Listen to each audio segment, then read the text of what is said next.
I'm going to blot out the sun with this blade of Eclipse. Why would you do that? To destroy the entire planet through a catastrophic ice age. Do you need a hug? Yeah, I do.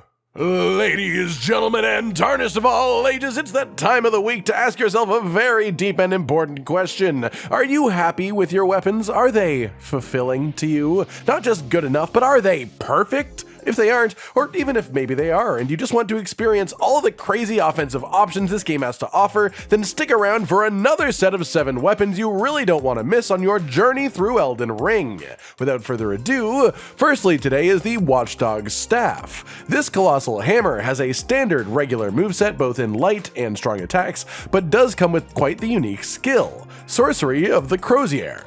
This spawns a number of tiny glintstone projectiles around you that then home in towards your target after a startup period. This is the skill being shown on a base weapon on my character who has barely any intelligence. Yeah, I'm dumb, I know. But you can tell from seeing this even that the frequency you can launch these off for, that if you built around this, you could definitely make something work with it. To use this for yourself, you will need to have 34 strength and 10 dexterity. And to acquire it, head to the Roads and Catacombs in Liurnia. And from the Site of Grace, head down into the first room and down one set of stairs, then another set of stairs, and right hugged in tight next to that staircase is an illusion wall. Get in here and find the staff in the back corner. Second up then is the Troll's Hammer, another colossal weapon, again with a standard moveset, both light and strong attacks. And this one has a strong weapon skill, but not one that is unique, and unfortunately, you cannot apply an Ash of War to it. This skill being Troll's Roar. It has great stagger and decent damage at a low range in a circle around you. The main selling point of this weapon here is that it has fire damage innate on the base of the weapon itself, but also it can have elemental weapon buffs applied, such as,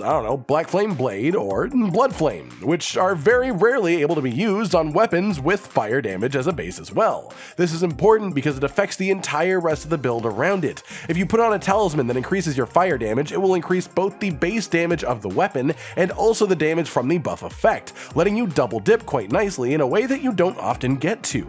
To use this weapon yourself, you need 28 strength, 8 dexterity, and 10 faith. To acquire it for yourself, head to the old Altus tunnel area right around the middle of the valley that goes through the Altus Plateau. Inside of here, go forwards to the first big pit area, drop down, and in a cabin on the south side, you will find a corpse holding this weapon.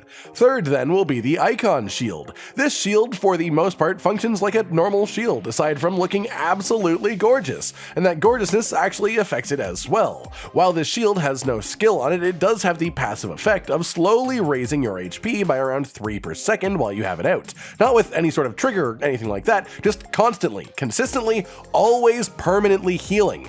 If you want to wield it in one hand, you'll need to have 22 strength. And to acquire it for yourself, head to the Woodfolk runes just to the east of the Bower of Bounty Site of Grace. And on the north side of that area, you will find a broken down structure inside of which lays this shield waiting to be claimed.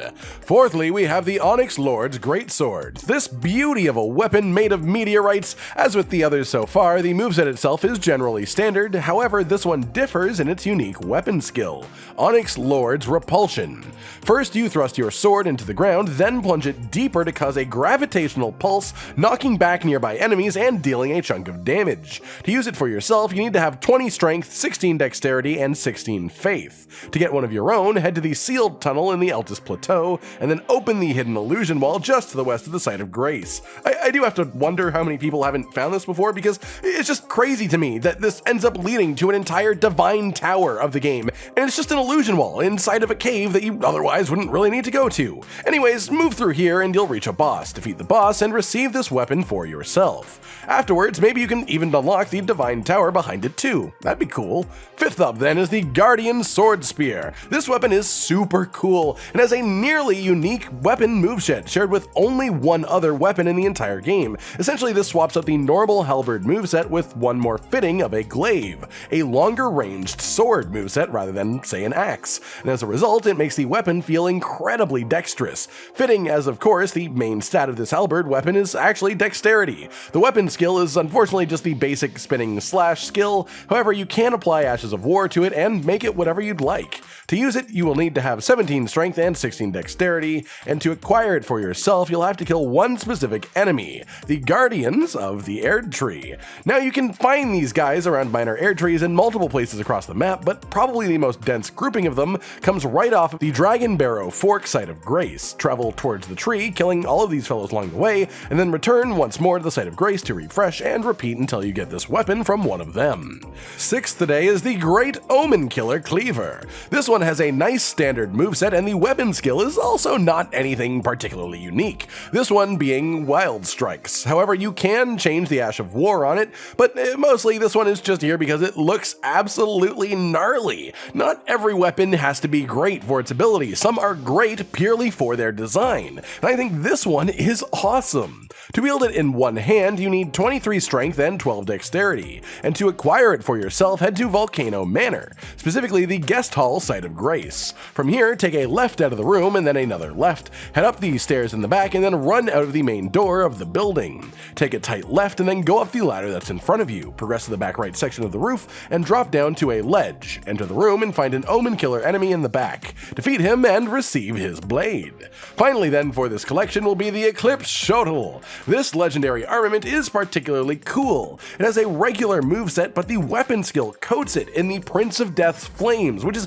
essentially fire damage that also applies deathblight. You can also do a follow-up input to cause an explosion after buffing the weapon. This one I've been waiting to show you guys for a while, but there was a very unfortunate bug running around for a while on launch of the game that caused us to interact with a specific incantation in a way that was just absolutely busted in PvP, and it didn't feel right to show it off. Now, however, that bug is gone, and so I am happy to bring this weapon to you all. To use it, you need to have 10 strength, 25 dexterity, and 30 faith. And to acquire it, you need to reach Castle Sol at the north of the mountaintop of the Giants. Make your way into the Church of the Eclipse Site of Grace, and right beside it, you'll find this weapon waiting for you.